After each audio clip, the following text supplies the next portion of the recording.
What's up, guys? So let me tell y'all a quick true story that happened the other night. So me and Knox are coming home from baseball, probably about 9 o'clock and so, properly dark. Rolling down an old back road, running about 50 miles an hour, when out of the darkness and sprinting directly down the center of the road at us is some large figure. And so, of course, as this registers, I am heavy on the brakes, but I feel like I also transported back in time to some childhood trauma of watching The Ring at too young of age. So what's your options there? Run off the side of the road, hit a tree, or keep going and absolutely obliterate this monster that's trying to attack you. Now, I know which one I am choosing, but thankfully I didn't have to choose either one, because about the time we got from here to that tree, I realized this is a grown man sprinting in all black with a giant backpack, and at that distance, he goes from the center of the road to hopping into the other lane, thankfully, and throwing up a salute. Now, I ain't got no idea what the crap that guy had going on, but he about met that bow tie right there at about 30 miles an hour. Now, thankfully, that didn't happen. But I say all of that to say, had we installed what we are today at an earlier time, I could have shown y'all this footage and a million other things that I've experienced on the road while daily driving, which are good and bad. Sometimes you see some hilarious things, you see some bad driving, you get into an accident and the person is lying about who's at fault. All these different reasons why you need a dash cam, and I've been putting it off for, dude, a couple of years at this point. I used to run them in every single one of my trucks, and so anytime anything happened, whoop, go back, there is the footage, there is the proof. But I guess I've been lazy with it, which I'm not typically like that, but not anymore. Not after that. One's going in here today. So here's the dash cam that we're going to be installing today. It's the Vantrue N4. You got your 1080p full HD front camera, adjustable rear, your display, your controls. It's a suction cup mount, so you can mount it wherever. We're going to go in below our mirror, drop down below the tent. It also comes with an additional camera, which you can route to the back glass to get a interior POV facing from that angle forward, or swap it around to where you get a better view from the outside of the rear of the truck. You need to get the install kit, and I'll have all of this linked in the description. So today I'm going to be showing you how to install them on your 14 to 18 Silverados, but it's going to be very similar for pretty much all of your trucks. Now we need to go ahead and get access to our fuses. There is a driver side and passenger side fuse box. In previous installs, we've used the passenger side, and I'll explain in just a minute why we're having to use the driver side now. But for starters, let's go ahead, grit our teeth, grab this guy from the bottom and the front, pop this cover off.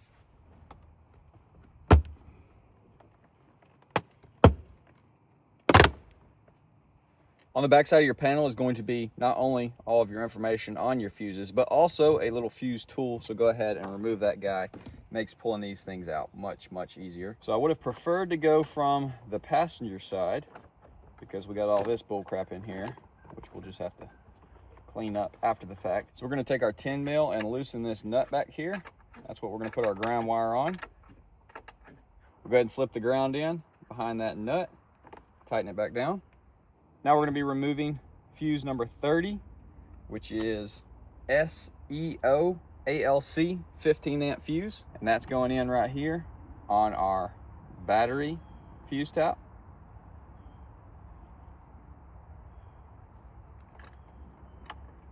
Go ahead, pop that guy in there, and then we're going 2 down to this 7.5 fuse, which is number 32 HTD WHL, and that's going to be for our accessory fuse tap. Put that guy back in there, and now when we plug this thing up, we should not have it turn on. Beautiful. Now let's go ahead and turn the key on.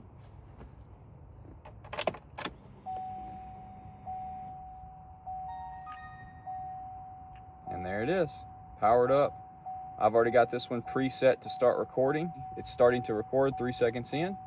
So now we can go ahead and start running our wires to get this thing properly installed. Once again, fuse number 30 and 32, SEO ALC and HTD WHL. And here's you up close. Battery, the red one from our hardwire, going to 30. Accessory, the yellow one, going to 32. Ground right there. And now we're going to go ahead and run the wire, but before we do that, we need to disconnect the battery, because we are going to be dropping down our little pillars right here to run it nice and clean, and that has an airbag behind it, so you don't want to accidentally set that off. So now that our battery is disconnected, we can go ahead and use a pry tool, get access to our bolts. Just like your battery, it's going to be a 10 mil.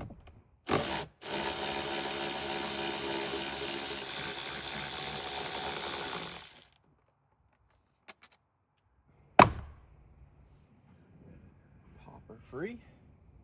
And now we can run our wire up. Now we're going to go ahead and run our power wire from the panel to the dash, up the pillar, and across underneath the headliner.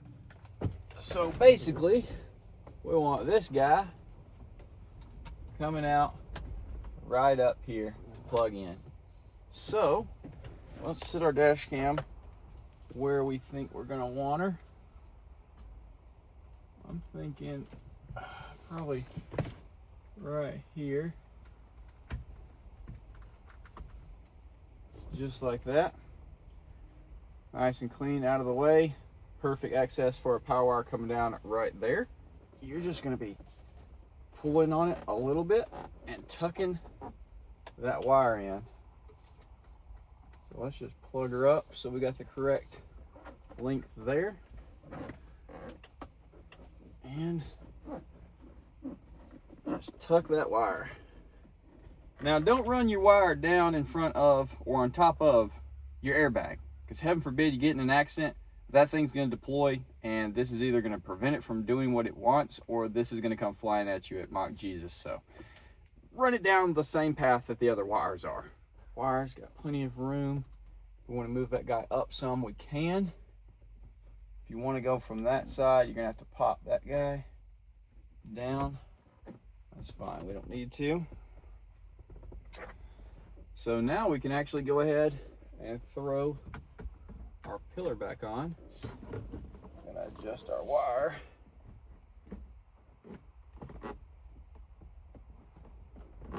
Get it pushed down and line our tabs up.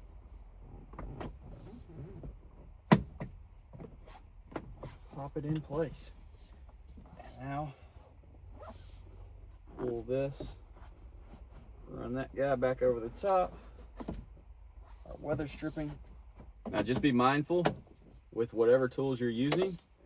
Do not goof up and smack your windshield and explode it, because that's going to turn your good day into a really bad day. Now that we got that ran, I'm going to go ahead and grab some zip ties and start cleaning up this rat nest.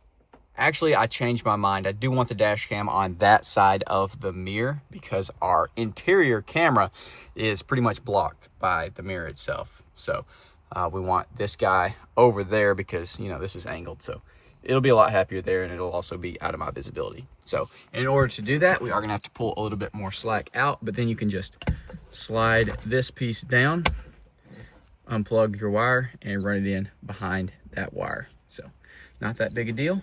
I'm going to go ahead and do exactly that, and then I'll catch up with y'all once we get everything tidied up. Got our camera routed over on the passenger side and all of our wires cleaned up. So now I'm going to go ahead, reconnect our battery, and we'll test it out. So now when we key on, this should pop on and immediately start recording. Wait for it.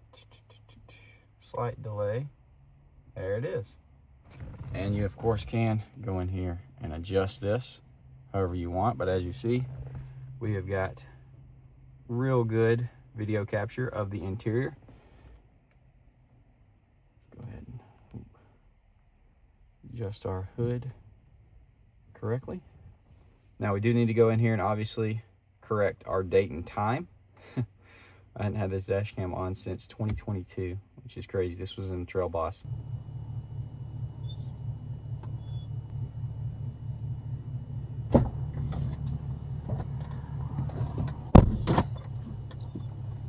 Now, I do want to show y'all real quick before we go and preview how it films the passenger side and the way that I had it set up on my last truck. So if y'all been around the channel for a while, you might remember my previous 2018 Silverado and how we installed the hardwired kit over here on the passenger side. So we actually used fuse number 37 right here. It is a 10 amp fuse, and with the previous hardwire kit, there was not two fuse taps. There was only a single one, and so we were able to go into there, throw our ground on, and it worked perfectly. And also, if you want it to run when the truck is off, you're going to have to hook it up to, I guess, 2 constant power key off fuses. I don't really care to do that. If you're worried about parking your truck somewhere and leaving it, that's a good thing to do. But as far as just capturing footage while you're driving and in your truck, this is the way to do it. So let's go ahead and go for a little drive. All right, guys. Well, here we go. First drive with the dash cam. Came down here at the gas station, get myself a Gatorade, and guess what? I forgot my cards at home, so can't get one. But we can go ahead and just test out the dash cam from start to finish. So crank the truck up, about 3 seconds later, it starts to record. And now we are good to have proof of anything and everything that happens. So it's one of them things, man, you got to do it. And the audio's not amazing, I know, but it's plenty good to hear anything that I might say, that I would call out that I see, or have a conversation with y'all. And as you see, the video is good. And I think I've got it on that side of the mirror to where the camera itself can record everything in here, including me. I think y'all can see my face. And there's a bunch of different settings that you can play around with. Turn the display off, set it to record certain times, and you can hardwire to record 24/7. There's also a parking mode and a bunch of different stuff that you can play around with. And this isn't even the latest model, so I'm sure the newest ones are even better. Have more functions, better audio, better video, and all your installs are going to be pretty much the same. Each truck as well, just going to have different, of course, fuse locations. But yeah, I don't know why I haven't put one of these in since the Trail Boss, because that was the last truck that, you know, had an accident. Horn got hit. Thankfully I got all that recorded. Since 2022, I guess, I've been just raw dogging life, and I have missed a bunch. Didn't capture the accident that I was in with cheat code, which sucks.